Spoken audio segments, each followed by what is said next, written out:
Aí, raça, tá chegando. Tá chegando o homem.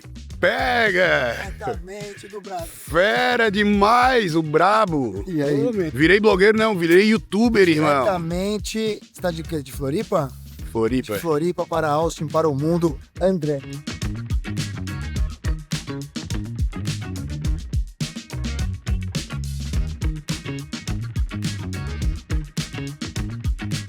Cara, no segundo evento, seguido. Primeira vez eu vim em 2025, gostei muito dos talks. Tinha um centro de eventos. Tinha o centro de eventos, fazia muita diferença que ele concentrava. Nesse ano a gente tem números oficiais, tá? 3.700 eventos, mais ou menos 600 palestras dentro disso, 450 ativações, quase 100 pré-estreias de filme.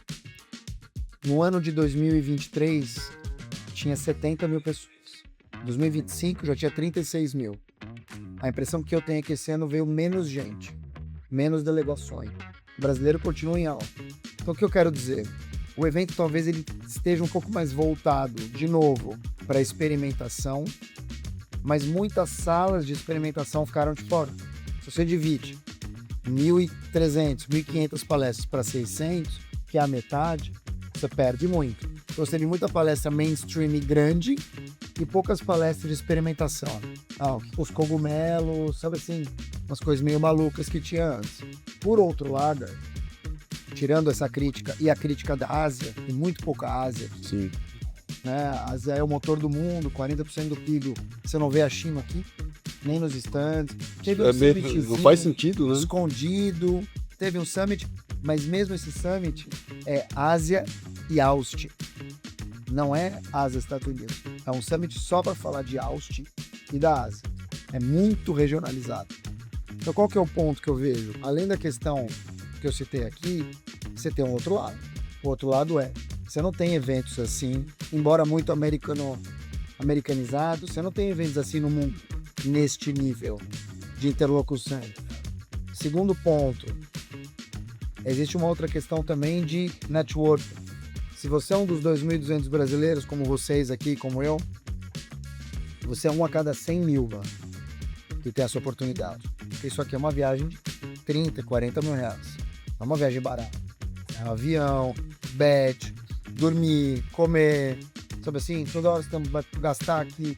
É uma viagem cara. Então é uma baita oportunidade. Eu acho que um outro ponto, a gente ouviu termos aqui pela primeira vez, que são termos que para mim foram muito novos, não sei para vocês. Um deles é agency. O que é agency? Eu me implicar, eu ser agente da mudança. Então não adianta eu ver o mundo mudar. Eu preciso me jogar e fazer o mundo rodar para isso. Então foi muito um evento de como. Né? A questão da internet agêntica e tal, foi muito um evento de como é que eu aplico isso. Legal, a gente já sabe que o mundo mudou, você já sabe que agora tudo é generativo, você já sabe que tudo é AI, legal, mas e o como? Como é que eu aplico isso? Então, para mim, eu acho que o trunfo do evento foi um evento menos de descobertas e mais de aplicabilidade. Foi um evento prático, achei. Que escorregou um pouco no técnico. Então.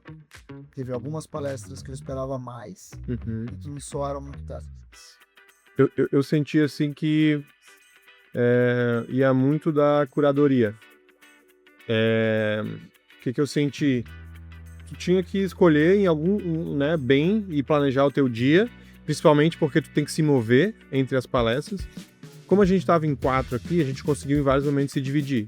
Então isso foi bom. Porque em alguns momentos, cara, eu precisava estar em uma, o Leandro precisava estar em outra, às vezes era eu e o André, às vezes era o Hudson e o Leandro. Então a gente conseguiu se dividir. Teve momentos que a gente separou e, cara, a minha foi muito boa, a minha foi muito ruim. Eu senti que alguns painéis, a mesma coisa. Teve um painel que o cara só discutia ali, interagia com alguém que estava perguntando, mas não aprofundava. Então eu busquei depois disso, vamos pegar alguém que está palestrando mesmo. Porque aí é uma palestra, é algo estruturado, é algo que o cara pensou ali na didática e tal. E quem é o cara? Ah, não, é o cara lá da Microsoft, é o cara lá do HubSpot. Então, como tem 600 palestras, como tu trouxe, tipo, o desafio é esse, é a curadoria. Então, para algumas pessoas pode ter sido muito ruim, igual, por exemplo, porque, pra gente foi bom, porque a gente encontrou, e eu diria que assim, ó, umas 4 palestras, eu disse, sei lá, umas 10 que a gente foi, umas 4 palestras que valeu a pena pra gente, assim, valeu a pena ter vindo. Você acha que o brasileiro palestrando no Brasil, o que você tem visto? Você é um cara que viaja pelo Brasil também, acompanha influenciadores há muitos anos e tal, e agora Clint. Você acha que o brasileiro, em termos de qualidade de palestra, de talk, de tema, está muito aquém dessa galera? Olha, e aí eu vou trazer algo que a gente tem visualizado aqui. A gente veio muito pra cá com um hype, e eu acho que é muito hype de IA e é muito FOMO, né? Galera, e a gente começou a vir aqui e pegamos, cara, gente de LinkedIn, Shell, HubSpot, alguns painéis, e a gente viu, cara, é uma mudança nova. É uma mudança nova de IA, da IA, né? Quer dizer, a IA entra numa nova fase. Ela entra numa nova fase agora, principalmente com os novos modelos, né? De novas possibilidades. E tá todo mundo... tinha essa dimensão? Não, a gente tinha essa dimensão. Mas Muito a gente... aconteceu agora, né? Nessas últimas... Tipo, As últimas semanas mudou bastante. Um mês, 45 dias, mais ou menos. Eu acho que foi pra gente, do ponto de vista de tecnologia, de empresas de tecnologia, os avanços que aconteceu com o cloud e tudo mais, a forma como a gente está desenvolvendo produto foi absurda. E aí a gente saiu de lá, eu até fiz um papo com a equipe inteira. O Marcelo viajou, acho que na quinta, na sexta rolou o check-out com a equipe inteira e eu falei, cara, eu estou saindo do Brasil com a meta batida. Porque o objetivo de ter vindo para cá era a gente sair daqui acreditando que é possível fazer muito mais do que a gente está fazendo com muito menos recursos. Gastar muito mais para poder entregar, gastar muito menos para poder entregar muito mais. Então deixa eu ver se eu entendi. Vocês vieram para cá já sabendo que vocês iam trazer coisas novas. Mas chegando aqui, ainda que vocês soubessem que era para isso, vocês estão levando o que na bagagem? Cara, eu acho que reforçando aquilo que a gente já saiu de lá com a meta batida. Teve casos da gente acompanhar ali uma mudança de mindset absurda, onde o gestor até pouco tempo atrás passava 80% do tempo dele gerenciando as pessoas. E 20% do tempo dele entregando de fato e botando a mão na massa. E agora, com a chegada da inteligência artificial no nível que chegou agora nessas últimas semanas, nesses últimos 30, 45 dias, esse papel começa a se inverter, onde 80% do tempo o gestor passa entregando, botando a mão na massa, porque ele coloca os agentes para poder trabalhar para ele, e é ele que tem o contexto do negócio, de tudo que está acontecendo ali dentro do produto e da empresa, mas os outros 20% é que ele vai colocar para fazer a parte de gerenciamento do time que está junto com ele. Essa é uma mudança absurda. A gente até estava comentando que, cara, é uma super oportunidade para a galera que muitas vezes é extremamente técnica, que tem dificuldade no relacionamento com as pessoas e que, cara, a partir do momento que ele passa a entregar 80% do tempo e ele passa a gerenciar 20% do tempo, as pessoas, meu Deus, é muito bom para esse perfil de profissional técnico. E do nosso lado, que a gente, é triste dizer isso, mas, cara, eu não quero mais trabalhar com um profissional júnior e nem pleno. Não quero. Por quê? Porque, cara, eles não sabem dar o contexto para a inteligência artificial. Hudson, você pensa que, pela tua experiência, o que a gente está vendo de inteligência artificial vai mudar a forma como o empresariado encara, por exemplo, o primeiro emprego por essa falta de repertório? Sem dúvida. Eu acho que um pouco do que o André falou ali do profissional júnior, se o profissional júnior não vier com a mentalidade, sair do colégio dele, da faculdade, que a IA faz parte do trabalho, faz parte do que ele desenvolve, com certeza absoluta, vai fazer falta. Então, complementando ali o que o André falou, e com um pouco da tua pergunta ali sobre os brasileiros, né? A gente, eu pelo menos, Hudson, vim aqui com uma expectativa ou até um medo de a gente estar atrasado no que diz respeito a IA, falando tecnicamente, né, de produto, de software. E a gente chegou aqui e a gente tirou a conclusão, validou que a gente tem um caminho e a gente está no caminho, está aplicando lá, os brasileiros estão sabendo utilizar o IA, a gente está desenvolvendo algo grande assim como eles. Então, todo mundo aqui que em algumas palestras eu vi, eles estão procurando também como encaixa a IA dentro do seu cenário. Então, é um momento, assim, não é... Eu achei que, não, a gente vai vir aqui, o pessoal tá rampadaço a nível de IA, mas não, a gente vê aqui, cara, tá todo mundo em busca disso, tá todo mundo querendo crescer com a IA e quem não aplicar a IA vai ficar para trás, sem dúvida. E aí, Leandro, quando a gente fala disso, por exemplo, me diz uma coisa, o que você trouxe de expectativa na bagagem? Você falou, putz, tô com muita expectativa de ver. Primeiro, o que te frustrou? E depois que se te surpreendeu? Expectativa, vamos dizer, achieved. Uhum. Eu trouxe bastante expectativa de a gente chegar aqui e ver cases já mais completos, exemplos de case, empresas assim que já estejam aplicando com sucesso em várias etapas. E o que a gente viu aqui, que foram empresas que já tentaram aplicar, mas também falharam em várias etapas, ainda durante esse processo da IA. Quer dizer, não tem milagre. Não tem milagre. Só que o que agregou bastante, que eu achei bem importante, é que foi algumas apresentações bem estruturadas, elas trouxeram pra gente alguns detalhes, assim... clareza também. Alguma clareza para pontos, assim...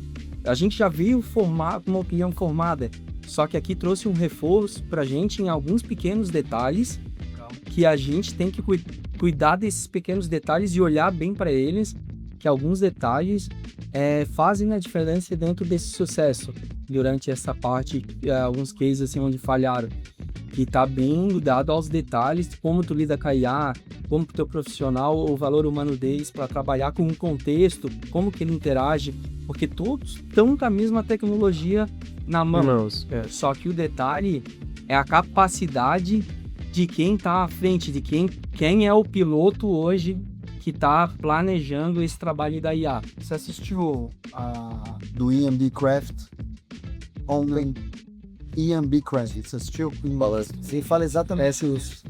Ele fala exatamente isso. Ele fala o seguinte, ele é um futurista excelente, para mim um top 3 assim, do SX, tanto antigo quanto atual. E ele trouxe muito essa questão da mudança. E ele falou exatamente isso. Ele falou, cara, nós somos muitas vezes fotógrafos ruins com câmeras muito boas. Porque a qualidade do equipamento é excelente.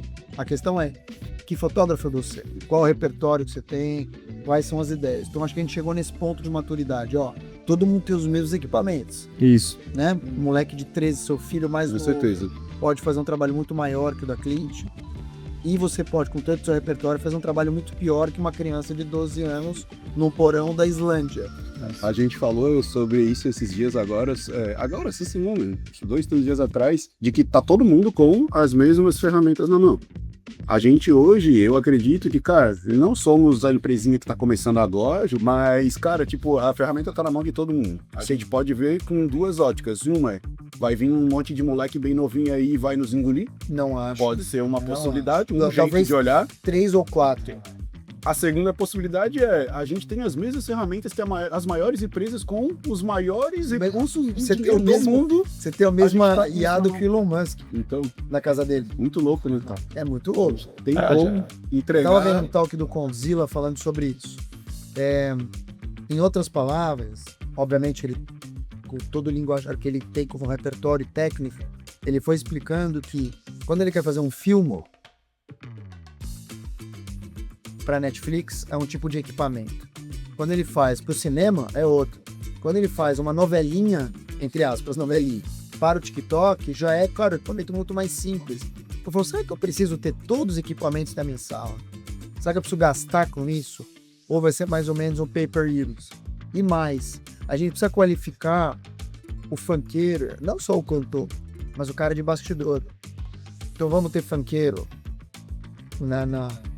no direito, na administração da empresa, no back-office. Por quê? Porque a gente também precisa de um trabalho de qualificação das pessoas. O primeiro emprego já mudou, já não é a mesma coisa.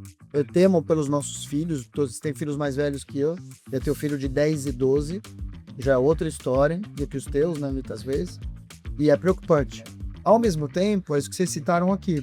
Pela primeira vez, a gente tem uma oportunidade também dessas mesmas crianças que hoje estão brincando, comprando aqui nos Estados Unidos chocolate no Mr. Beast, de ser o novo Mr. Beast. Sim. Você não sabe, né, cara? Uma câmera dessa de $500, você pode ter um canal que vai ser mais visto, cara. Com certeza. Com certeza pode. E se for parar pra pensar, quando eu tava ali com 12, 13 anos, foi quando eu comecei a ver internet. Tá ligado? E teve uns caras que falaram ali, tá ligado? Sobre chegou a internet. E aí, agora tá chegando a inteligência artificial, tá ligado? Eu acho que mais que tá chegando, tá, cara? Eu acho que ela já chegou, já se instalou, é um caminho sem volta. Com certeza. E é isso, cara. Eu acho que o horizonte para empresas como a Clint, ele é cada vez mais curto e cada vez mais caótico. Por outro lado, o Ian B. Craft falou uma coisa interessante.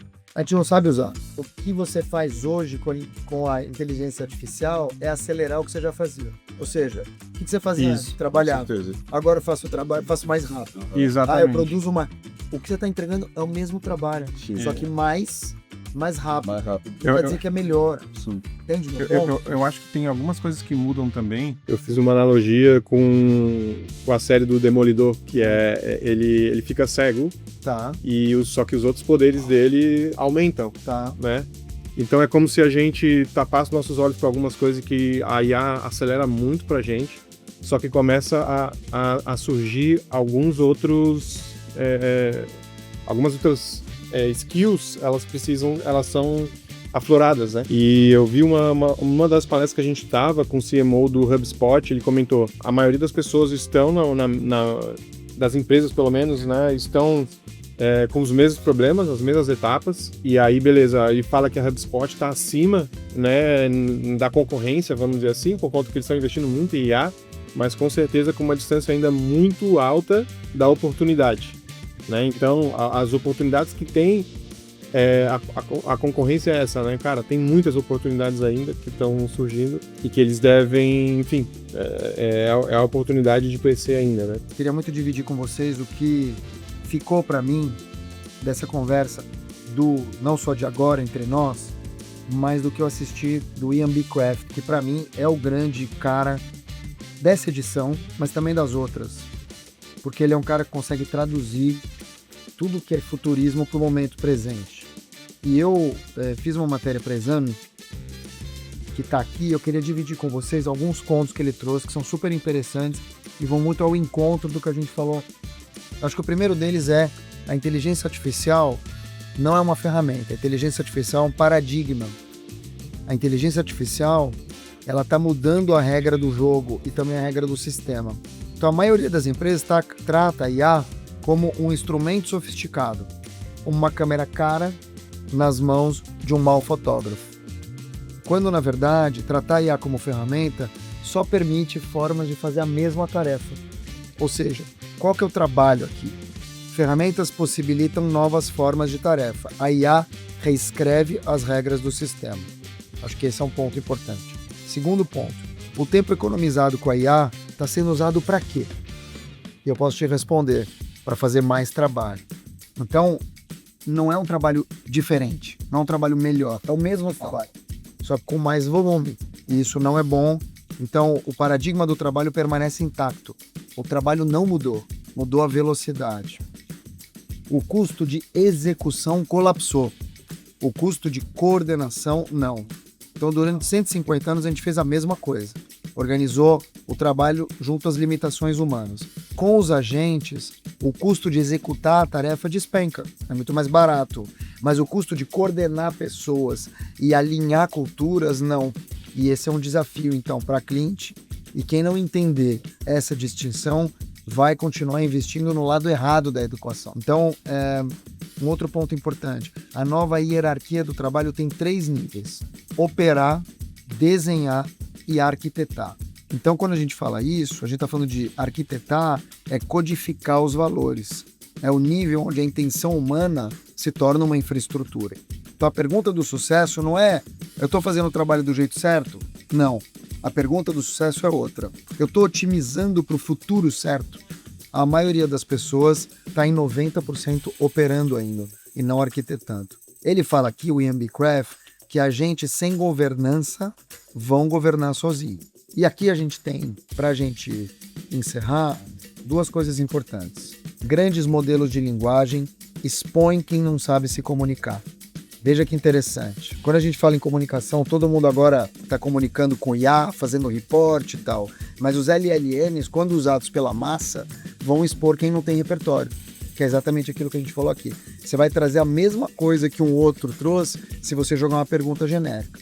Com um detalhe, quando você tem LLM, que são os grandes modelos de linguagem como o ChatGPT, e você faz a mesma pergunta, eu e vocês, vai sair uma coisa pobre e pasteurizada. Esse é o tipo de exposição que acontece no LLM. Quando a gente fala de infraestrutura agêntica, agentes, o que vai ser exposto é quem não sabe gerenciar. Então, quando você fala em agentes que conflitam, que não sabem trabalhar, você tem um problema de gerenciamento. Então não vai expor quem não sabe comunicar, vai expor quem não sabe gerenciar. Para a gente encerrar, foque nos valores e não nas ferramentas. Ferramenta nasce toda semana. Quem foca nas ferramentas entra nesse ir e vir permanente. O que não muda é a qualidade da organização. E aqui você tem um ponto importante para a cliente. Para a mudança que vocês fizeram cultural, entender o que era gordura, o que era um núcleo duro, quem eram os brabos, quem estava ali fazendo volume e quem queria realmente fazer a empresa andar para frente. E por fim, isso é muito importante, a próxima crise não é tecnológica, é uma crise de identidade. Ou seja, as barreiras para abrir um negócio estão desaparecendo. Uma pessoa com capacidade de articular de forma eficaz pode competir, como a gente falou aqui, com equipes muito maiores. Mas para quem não vai se reposicionar, o impacto vai ser real. Não tem nenhum precedente, ou seja, nenhuma história que aconteceu antes que demonstra o caos que a gente está vivendo. Como é que eu concluí aqui? Isso aqui é um artigo para exame. O sistema operacional da organização está sendo construído agora e reconstruído. E a fronteira que sobra para nós, seres humanos, é a cultura. É como a gente vai organizar os porquês. Quem responder a isso, e não ferramental, mas de forma incremental, vai definir a mudança e não sobreviver a ela. Grande Mark Will, brabo. Tá que pariu, meu irmão. Vamos que vamos. Muito bom. Porra, incrível. Obrigado, Clint. Muito bom te ver, meu irmão. Rapaziada toda aqui, muito É feliz. Né? Marcelo, Leandro, Hudson. Estou muito feliz de ter conhecido vocês aqui, além de ter visto meu irmão André de tantos anos. E obrigado pela aula e obrigado pelo Porra, meu irmão, sempre bom, sempre pra mim é um prazerzão estar contigo. Tava falando pra eles, caralho, acompanho o Mark há tanto tempo. É verdade, gente, e sempre foi um cara, meu irmão, muito humilde diante de toda, acho que a inteligência e a visibilidade que tem, cara. E pra mim, meu Deus, uma é vez muito legal. Eu tava num evento, não era nem um evento, era um negócio num hotel. Fui fazer um comentário, que eu não sei se sou mal, uma mulher me chamou de canto, uma mulher, uma hóspede. Foi em 2000, por aí, 2018. Não, até antes. 12. Falou, ó, atenção. A humildade ainda é uma chave que abre muitas portas. Não vou negar.